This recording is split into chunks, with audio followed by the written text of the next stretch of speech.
네, 이해찬 당대표의 속개 선언으로 더불어민주당 제213차 최고위원회의를 속개하겠습니다.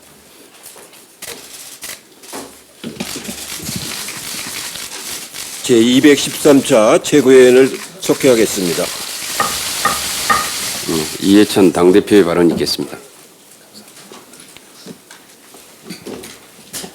코로나19 확진자가 어제 5만에 추가로 발생했으나 의료진의 적극적인 대처로 격리 조치가 신속하게 이루어졌습니다. 이는 정부가 코로나19 검사 대상과 검사 기관을 확대하고 의료진의 의심 환자 판단 재량권을 부여한 발빠른 조치 덕분이라고 하겠습니다. 아산과 진천에서 머물던 우한 교민들 모두 주말에 무사히 퇴소를 했습니다. WHO가 우리 정부에 코로나19 관련 자료를 요청할 정도로 우리 방역과 의료 체계의 시민의식은 세계적인 수준입니다. 하지만 중국뿐 아니라 인근 나라에서 확인되지 않는 사례가 증가하고 있어서 여전히 긴장의 끈을 늦춰서는 안 되겠습니다. 개강이 다가오는데 학부모님들과 학생들을 불안하게 해서는 안 됩니다. 교육부는 다수 발병 지역 유학생들이 자가격리를 철저히 시행하고 격리가 어려운 학생들에게도 대책을 각별하게 세워야 합니다. 교류가 활발한 인접 국가들과 신속한 대응 태세를 갖추도록 해야 하겠습니다. 우리 당은 당헌 당규에 따라 차질 없는 시스템 공천을 진행 중입니다. 주말 동안 추가 공모 90곳, 경선 9곳, 단수 23곳, 전략지역 8곳을 지정하였고 추가 공모 지역은 주로 현역 의원이 있는 지역입니다.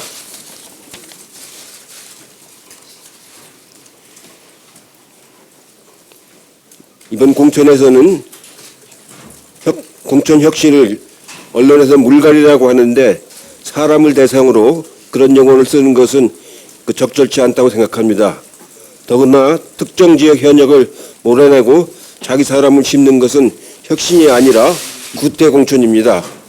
인위적인 교체 없이도 민주당은 이미 20명 가까운 분들이 불출마를 확정했고 시스템 공천 심사와 공정한 경선을 통해 전체 현역 의원의 20% 정도가 교체되어질 거라고 생각이 듭니다.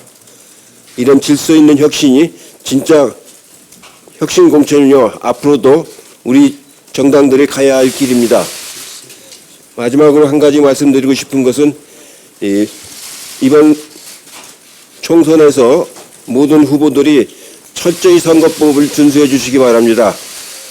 들리는 바로는 지금 이번 선거 끝나고 나서 검찰의 대대적인 수사가 있을 거라는 얘기들이 들리고 있습니다. 그런 대상이 되지 않도록 모든 후보들이 선거법을 철저하게 준수를 해서 가장 모범적인 선거가 이루어지도록 해야 할 것 같습니다. 이상입니다. 이인영 원내대표의 발언이 있겠습니다. 정부는 더욱더 긴장감을 갖고 코로나19 방역의 고삐를 단단히 조여주시기 바랍니다. 어제 29번째 환자가 발생했습니다. 80대 고령이라는 점 등 걱정스러운 점도 있습니다. 당국의 철저한 조치로 29번 환자가 빠르게 쾌유하시기를 기원합니다.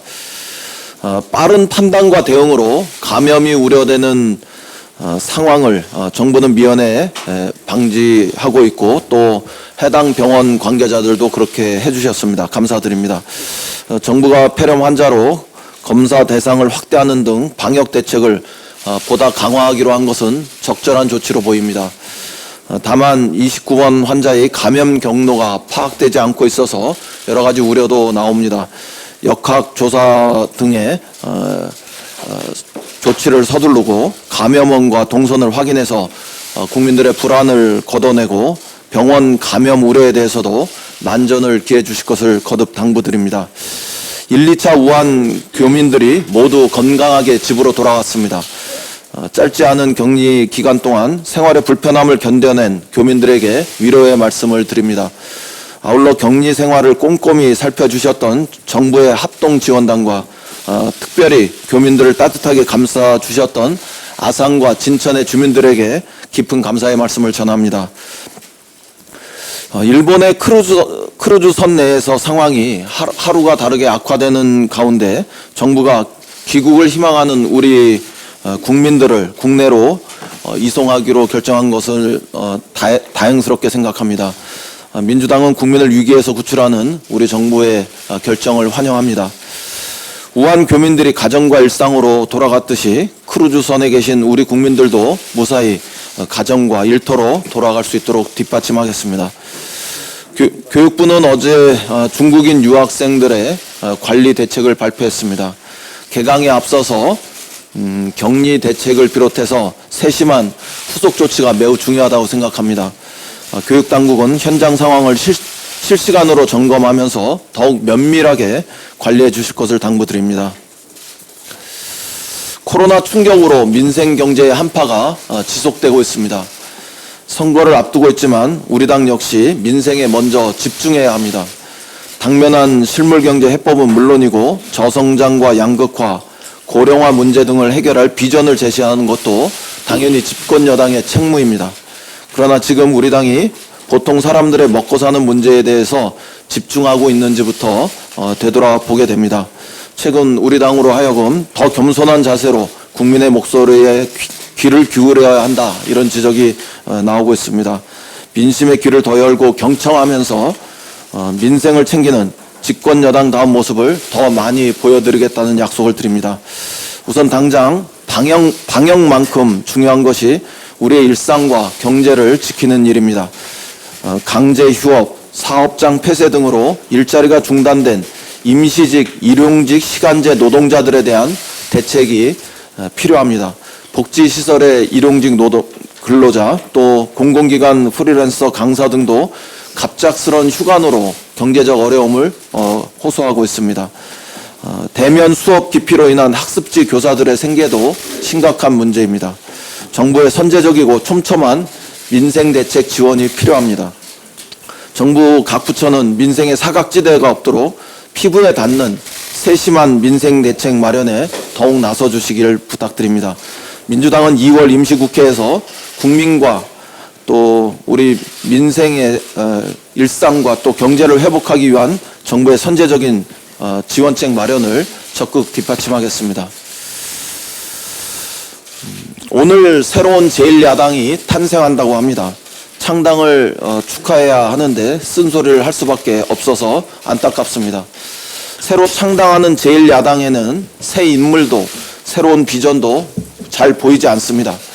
돌고 돌아서 결국 도로 새누리당을 선택했다는 지적을 피하기 어려워 보입니다.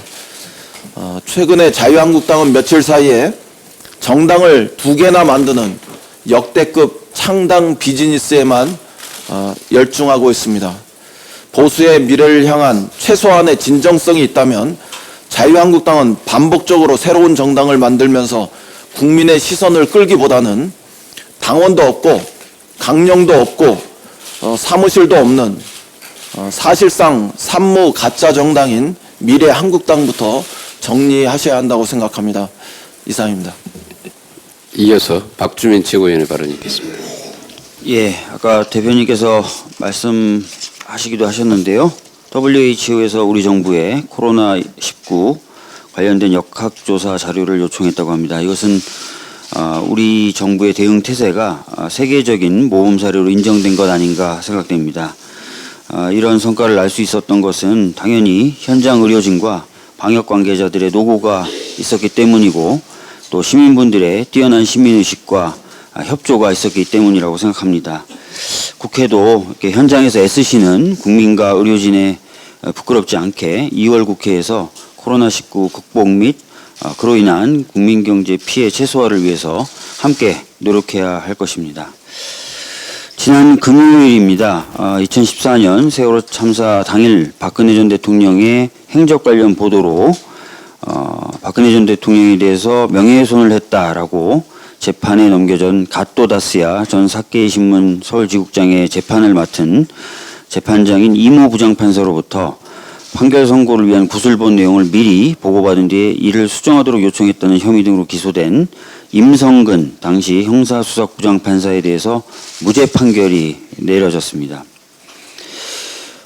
그런데 법원은 무죄를 선고하면서도 임 부장판사의 행위가 재판 개입이 맞으며 위헌적이라는 점을 확인했습니다. 자, 이제 어떻게 하면 좋을까요? 무죄 판결이 내려졌으니까 재판에 개입한 위헌적인 행위를 했더라도 아무 일 없이 지나가야 될까요? 그렇게 하면은 헌법을 최고 규범으로 하는 우리 법 체계에서 정의가 실현되었다고 볼 수 있을까요? 아니면 고려대 박경신 교수의 제안대로 공권력에 의거한 기본권 침해죄 등을 신설하는 것을 고민해 보면 어떨까요? 그리고 법원의 행정 권력이 법원 내부에서 재판에 관여하는 것을 막는 제도를 도입하면 어떨까요? 이런 두 가지 방안 역시 유사한 사례의 재발을 막는 데는 효과적이겠지만 이미 벌어진 위헌적인 일에 대해서는 제대로 평가가 이루어졌다고 볼 수는 없을 것입니다. 그래서 제가 생각하는 방안은 이렇습니다. 법원이 어렵게 자기 식구가 한 행위가 위헌적임을 확인해 준 만큼 국회가 탄핵 등을 통해서 해당 행위의 위헌성을 명확히 확인하고 유사한 사례의 재발을 막기 위한 제도 개선에도 나서는 것입니다. 이미 헌법은 입법부에 그러한 책임과 역할을 맡기고 있습니다. 사법농단이 한창 문제되었을 때 판사 탄핵과 관련돼서 야당 의원님들을 많이 만나봤습니다. 그렇게 만나보면 야당 의원님들 중에 취지엔 동의하지만 문제된 판사들의 행위가 위헌적인지 여부를 정확하게 판단하기 어렵다. 1심 판결이라도 나와야 되지 않겠느냐라고 하시면서 법관 탄핵에 주저하시는 분들이 많았습니다. 그런데 이제 판결로 위헌적인 행위임을 확인한 것입니다. 당시 신중했었던 야당 의원님들도 아마 이제는 이번 판결을 계기로 더 이상 그런 얘기를 하시기는 어려울 것이라고 생각됩니다. 철진한 일이라고 생각하지 마시고 이번 판결을 계기로 제가 드리는 제안을 다시 한번 진지하게 고민해 봐 주실 것을 부탁드리고 저희 당은 일찍이 밝혀왔던 것처럼 위헌적 행위를 한 판사 등에 대한 적절한 조치를 위해서 노력할 것임을 밝히는 바입니다. 이상입니다. 다음 박광훈 최고위원의 발언이 있겠습니다. 네, 대표님, 원내대표님 말씀하셨습니다. 정은경 질병관리본부장님을 비롯한 모든 관계자분들의 헌신에 거듭 감사의 말씀을 드립니다. 국민들이 신뢰하고 또 응원을 보내고 있다는 사실을 기억하셔도 좋습니다. 그리고 또 끝까지 더욱 힘내주시라는 어려운 부탁도 드리겠습니다. 지난 주말 우한에서 귀국한 우리 국민들이 모두 댁으로 돌아가셨습니다. 현장에서는 박수와 함성이 쏟아졌다고 합니다. 국민께서 보여주신 포용의 힘에 큰 감동을 받았고 교훈을 얻었습니다. 코로나19로 경제가 많이 위축되어 있다는 것을 국민 모두가 느끼고 계십니다. 특히 생산, 소비 다 마찬가지인데요. 이번 기회를 도약의 기회로 만들 수 있다는 희망을 가졌으면 좋겠습니다. 특히 국민들께서 주말부터 소비 회복을 위해서 이렇게 노력하시는 그런 모습들이 보여서 감사하게 생각합니다. 특히 외식업계, 유통업계, 관광업계, 또 문화업계 관련된 수많은 소상공인 자영업자들이 매우 절박해합니다. 오늘 새로 출범하는 미래통합당이 상식을 되찾고 초당적으로 이분들의 어려움을 해소하는 일에 협력해 주시길 간곡하게 요청합니다. 원내대표님 말씀하셨습니다. 미래통합당이 출범합니다. 우선은 축하의 말씀을 드리는데요. 그 모습 자체가 미래가 아닌 과거의 모습이라는 것은 여전히 유감입니다. 국민들 눈에도 신상으로 보이기보다는 중고로 보이지 않나 이런 얘기들을 합니다. 새누리당의 복사판에 가깝다고들 얘기하죠. 특히 그 내용에 있어서 한계는 탄핵의 강을 건너지 못했다는 것입니다. 탄핵 반대 세력과 친박 세력이 다시 손을 잡은 것, 그 이상이 아니다 하는 겁니다. 국민은 아마 미래통합당을 보면서 탄핵을 떠올리지 않을 수 없을 겁니다. 우리 국민들이 이번 총선을 나라다운 나라를 만드는 틀을 완성하는 매우 중요한 선거로 인식합니다. 나라다운 나라를 만들어가는 과정에서 미흡한 것이 있고 마음에 차지 않는 것이 있지만 과거로 돌아갈 수는 없다. 이것이 우리 국민들의 확고한 생각입니다. 자유한국당이 잇따라 발표한 총선 공약을 보면 반대, 중단, 폐기 이런 것들이 키워드입니다. 공수처, 검찰개혁 반대, 에너지 전환 정책 폐기, 법인세 정상화 중단, 주택시장 안정화 정책 폐기, 적극적 재정 정책 폐기, 9.19 합의 폐기 몇 가지 사례만 들었습니다. 그런데 자유한국당이 반대하는 이 정책들은 문재인 정부가 선택한 것이 아니라 국민이 명령한 그런 시대적 과제들이라는 것을 인식하기 바랍니다. 더불어민주당은 더 겸손하고 절박하게 또 끈기 있게 국민 속으로 들어가면서 나라다운 나라를 만들기 위한 노력을 해나갈 것입니다. 이상입니다. 예, 다음은 서른채 의원의 발언 있겠습니다. 미래통합당은 시작부터 반성과 쇄신 없이 기득권에 안주하며 구태정치를 반복하는 도로 새누리당의 모습을 보여주고 있습니다. 미래통합당은 당 대표와 원내대표, 정책위 의장, 사무총장 등 핵심 당직은 모두 자유한국당 출신이 그대로 이어받기로 했다 합니다. 이 정도면은 미래통합당이 아닌 과거통합당으로 불러야 할 정도가 아닌가 생각합니다. 반성 없는 통합이라면은 3년 전 탈당은 왜 한 것인지, 통합의 이유는 무엇인지 국민들께서 궁금해하실 수밖에 없을 것입니다. 미래통합당은 당명으로는 미래를 말하지만 시작부터 기득권을 놓지 않으려는 구태정치를 보여주고 있습니다. 새로운 보수당의 공동대표였던 정운천 의원이 비례대표 공천을 노리고 미래한국당에 이적함으로써 위장정당 미래한국당은 국고보조금 지급 이래 5명 이적을 완료해서 국민 혈세 5억 5천만 원을 받게 됐습니다. 앞서 자유한국당은 5.18 망언을 한 이종명 의원을 미래한국당으로 파견한 바 있습니다. 미래통합당으로 합친 자유한국당과 새로운 보수당이 힘을 합쳐서 국민의 명령인 선거개혁 취지를 왜곡하고 위장정당을 키움으로써 국민의 혈세를 훔친 것입니다. 국민의 심판을 피하지 못할 것입니다. 이상입니다. 네, 김혜웅 최고위원의 발언 있겠습니다. 지금까지 대한민국은 다른 국가에 비해서 코로나19에 대한 대처를 비교적 잘하고 있다는 평가를 받고 있습니다. 코로나19 확산 방지를 위해 불철주야 애써주시는 의료진과 방역 관계자분들께 감사의 말씀을 드립니다. 어제 해외여행 이력이 없고 확진자를 접촉한 적 없는 80대 환자가 발생했습니다. 또 그의 부인도 확진 판정을 받은 것으로 보도되었습니다. 감염 경로를 파악할 수 없는 확진자가 발생한 만큼 더불어민주당과 정부에서는 더욱 경각심을 가지고 코로나19의 확산 차단을 위해 최선을 다해 나가겠습니다. 이상입니다. 예, 남인순 최고위원의 발언 있겠습니다.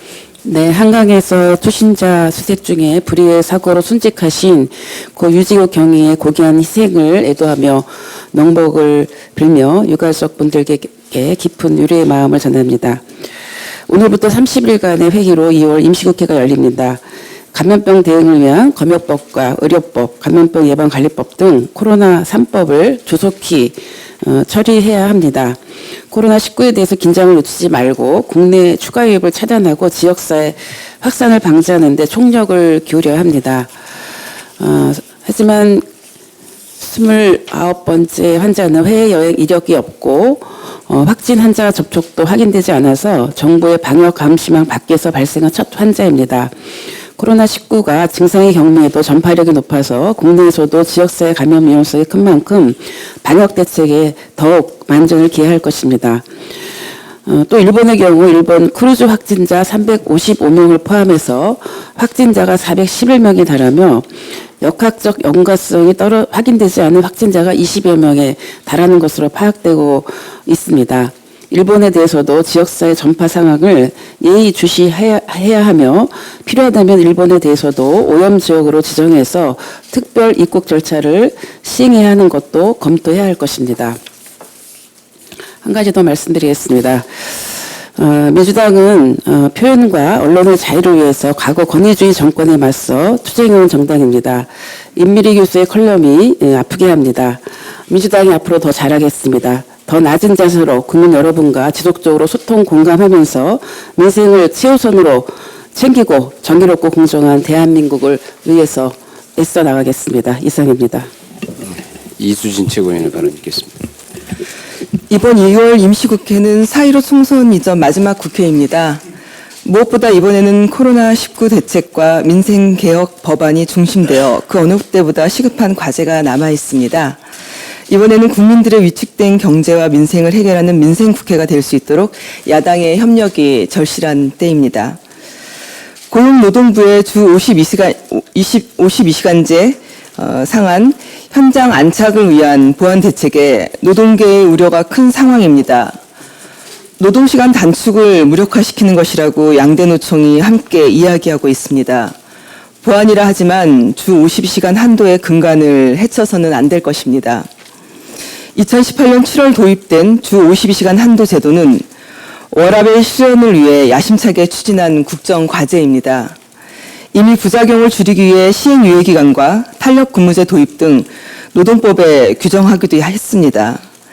300인 미만 사업장은 도입 1년이 지나면서 주 52시간 한도 제도가 정착돼 가고 있다는 평가가 나오고 있는 상황입니다. 주 52시간 한도 제도와 탄력근로제는 이제 시작입니다. 주 52시간 한도 제도가 정착이 돼서 정착이 되어야지만 여전히 한국은 세계의 최장시간 장시간 노동 국가임이라는 그런 평가가 하루빨리 개선될 수 있지 않을까 싶습니다. 이상입니다. 이어서 이영석 최고위원의 발언 듣겠습니다. 네, 오는 20일이면 코로나19에 전염된 국내 첫 확진 환자가 나온 지 만 한 달이 됩니다. 그 한 달 동안 국내에서 29명의 확진자가 나왔지만 현재까지 9명이 완치돼 퇴원했으며 나머지 20명도 보건당국의 적절한 치료를 받고 있어서 단계별 퇴원이 가능할 것으로 보고 있습니다. 특히 중국 우한에서 전 세계로 귀국한 교민 700명이 모두 음성 판정을 받고 퇴소한 것도 큰 다행이라고 생각을 합니다. 이는 정부의 초기 유입 차단 강화와 지역사회 전파 방지 그리고 확산에 대비한 선제적 대응 체계와 의료기관의 적극적인 협조의 결과라고 판단합니다. 특히 진천 아산 시민들의 따뜻한 동포애와 국민들의 지혜로운 대처의 결과라고 판단됩니다. 하지만 아직 안심하기는 이릅니다. 1차적인 위기는 넘기고 있지만 일본 정부의 대응 체계 실패로 인해서 일본 내 지역사회 감염이 예상되는 2차 위기에 철저히 대비해야 할 것입니다. 정부는 코로나19 초기 대응에서 보여주었던 강력한 방역 체계에 전력을 다하면서도 또 특히 국내 경제가 코로나19 충격에서 벗어날 수 있도록 경제 회복에도 최선을 다해 주실 것을 당부드립니다. 이상입니다. 네, 이상 모두 발언을 마치고 회의를 비공개로 전환하겠습니다.